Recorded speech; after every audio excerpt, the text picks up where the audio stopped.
Baiklah, Assalamualaikum warahmatullahi wabarakatuh. Kami dari kelompok 3 ingin mempresentasikan hasil makalah kami, yaitu tentang hubungan antara vegetasi dan faktor lingkungan, air dan atmosfer, di mana kami beranggotakan 3 orang.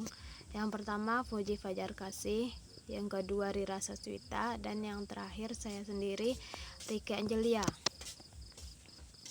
Dimana sebelum memasuki materi kita harus mengetahui tujuannya.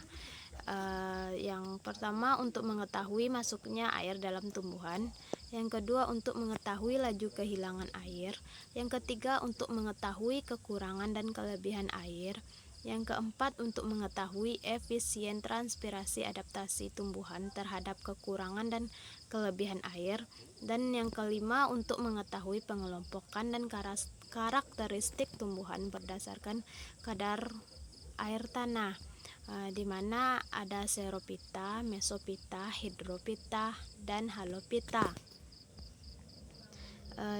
Yang pertama yaitu masuknya air dalam tumbuhan. Pada tanaman, air diserap oleh akar.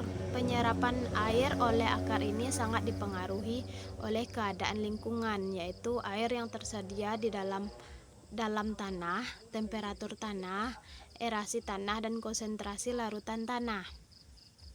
Air yang bisa diserap oleh akar disebut juga sebagai air kapiler, yaitu air terdapat di pori mikro tanah, melapisi butiran tanah, diikat longgar oleh partikel tanah, dan dapat dilepaskan oleh perakaran.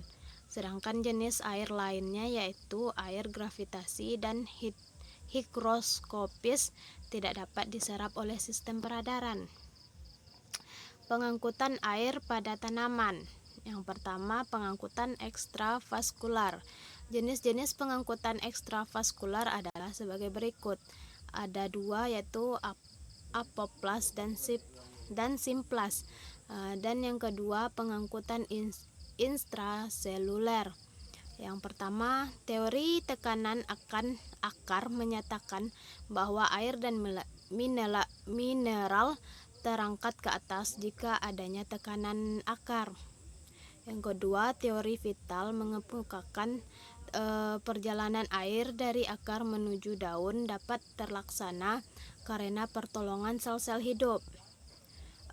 Yang terakhir, teori Dishon-Joly. Naiknya air ke atas dikarenakan tarikan dari atas, yaitu daun yang melakukan transpirasi. Selanjutnya, laju kehilangan air, di mana ada beberapa peristiwa terkait dengan hilangnya air tumbuhan. Peristiwa-peristiwa tersebut meliputi yang pertama, transpirasi, yaitu proses yang memberi andal paling besar pada hilangnya air jaringan. Yang kedua, gutasi, yaitu pelepasan air dalam bentuk tetes air melalui hidatoda yang tersebar pada ujung pertulangan daun atau ujung-ujung daun. Yang ketiga, pelepasan air melalui lentisel. Yang keempat, pelepasan air berupa eksudasi atau pengeluaran cairan eksudat akar. Dan yang terakhir, pelepasan dalam bentuk lendir atau getah. Baiklah, hanya ini yang dapat saya sampaikan. Selanjutnya akan dilanjutkan oleh rekan saya. Assalamualaikum warahmatullahi wabarakatuh. Saya Rila Seswita dari pemateri 2 akan melanjutkan materi tentang kekurangan dan kelebihan air. Di sini ada kelebihan air bagi tanaman. Kelebihan air yang tidak digunakan akan terjadi dan mengisi kembali sistem permukaan air di bawah tanah dan menyebabkan meningkatnya tampungan air di bawah tanah. Di sini ada juga kekurangan air bagi tanaman. Kekurangan air yang akan mengganggu aktivitas fisiologi maupun morfologi sehingga mengakibatkan terhentinya pertumbuhan. Definisi air yang terus-menerus akan menyebabkan perubahan irreversibel atau tidak dapat balik, dan pada gilirannya tanaman akan mati. Di sini ada juga kebutuhan air bagi tanaman dipengaruhi oleh beberapa faktor, di antaranya ada jenis tanaman dalam hubungan dengan tipe dan perkembangannya, dan ada juga kadar air tanah dan juga ada kondisi cuaca. Di sini ada juga efisiensi transpirasi. Transpirasi adalah penguapan air dari daun dan cabang tanaman melalui pori-pori daun oleh proses fisiologi. Daun dan cabang umumnya dibalut lapisan mati yang disebut kulit air yang kedap uap air.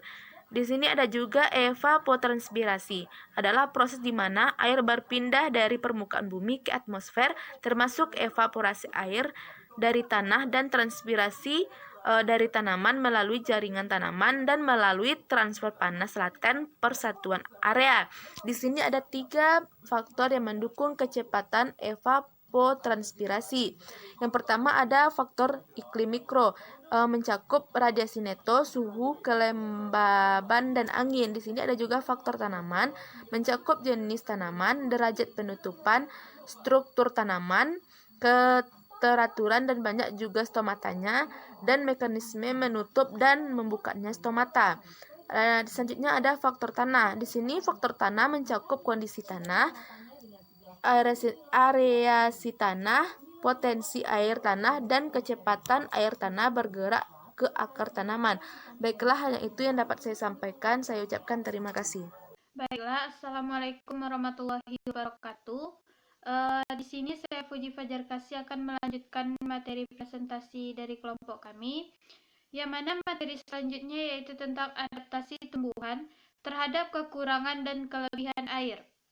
Yang pertama yaitu respon terhadap kelebihan air, yang mana genangan menyebabkan kematian akar di kedalaman tertentu.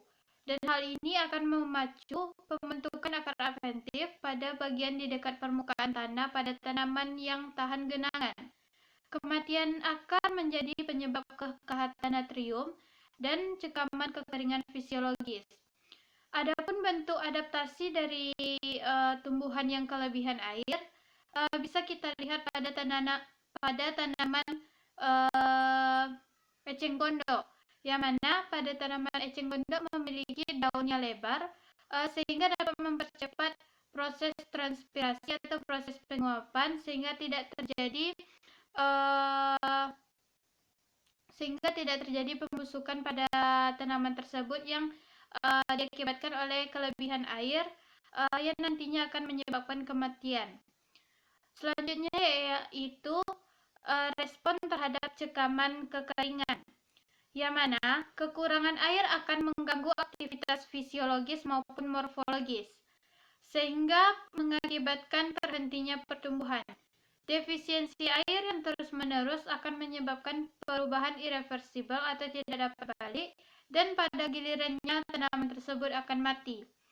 Untuk adaptasi tumbuhan terhadap kekurangan air ini bisa kita lihat pada tanaman jati, yang mana pada tanaman jati pada saat musim kemarau maka pasokan air tersebut akan kurang sehingga dia nantinya akan menggugurkan daunnya untuk mengurangi proses transpirasi atau proses penguapan, sehingga air yang ada di sekitar situ cukup untuk tanaman tersebut tumbuh dan berkembang.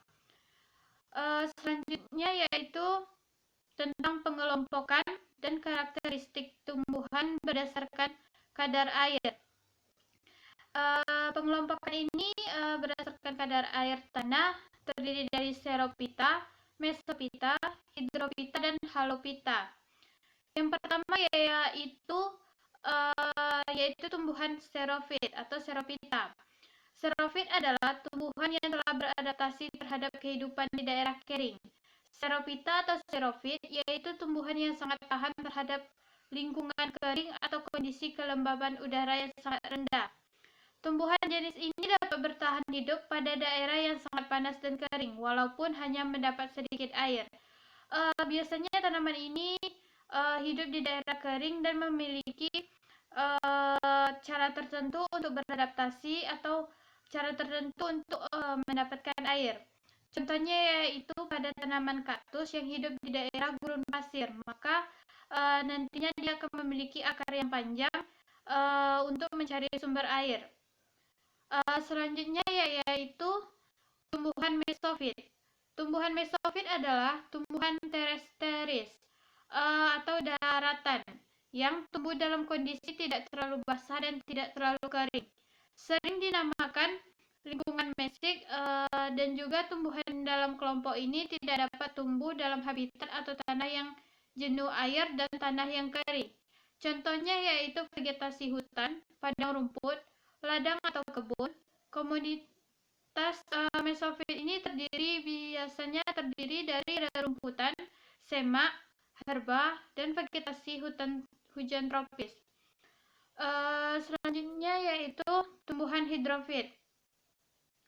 Tumbuhan hidrofit adalah tumbuhan yang tumbuh di habitat yang basah atau tumbuh di air sebagian atau seluruhnya. Jenis tumbuhan yang hidup di dalam atau di dekat air disebut pula dengan tumbuhan akuatik. Berdasarkan hubungannya dengan lingkungan air dan udara, tumbuhan hidrofit dapat dibedakan menjadi 3 kelompok tumbuhan, yaitu yang pertama ada tumbuhan hidrofita. Yang pertama ada tumbuhan hidrofita yang hidup di bawah permukaan air, atau disebut juga dengan submerged hidrofit. Jadi tumbuhan ini seluruh bagian atau seluruh tubuh tanaman tersebut hidup di bawah permukaan air. Contohnya yaitu bisa kita lihat pada tanaman hydrilla. Selanjutnya ada tumbuhan hidrofita yang tumbuh terapung atau floating hydrophyte. Contoh dari tanaman ini yaitu bisa kita lihat pada eceng gondok ataupun pada teratai yang memiliki yang mana tumbuhan tersebut terapung di atas permukaan air. Selanjutnya tumbuhan hidrofita yang bersifat amfibi atau amphibious hydrophyte. Untuk selanjutnya yaitu tumbuhan halopita. Tumbuhan halopita adalah tanaman toleran garam yang tumbuh di tanah atau perairan di salinitas tinggi. Bersentuhan dengan air garam melalui akarnya atau dengan semprotan garam, seperti di semi gurun garam, rawa bakau, rawa-rawa dan lumpur serta pantai laut. Kata ini berasal dari bahasa Yunani, yaitu halas atau garam dan piton atau tumbuhan. Contoh dari Halopita adalah rumput rawa garam Spartina alterniflora, yang relatif sedikit spesies tumbuhan halofit ini hanya memiliki 2% dari semua spesies tumbuhan. Jadi tumbuhan halofit ini adalah tumbuhan yang hidup di daerah yang memiliki kadar garam. Contohnya seperti hutan bakau atau rawa bakau yang berada di tepi pantai. Baiklah, sekian materi dari kelompok kami dan juga dari saya. Kalau ada kesalahan atau kekurangan, kami mohon maaf. Wabillahi taufik wal hidayah. Assalamualaikum warahmatullahi wabarakatuh.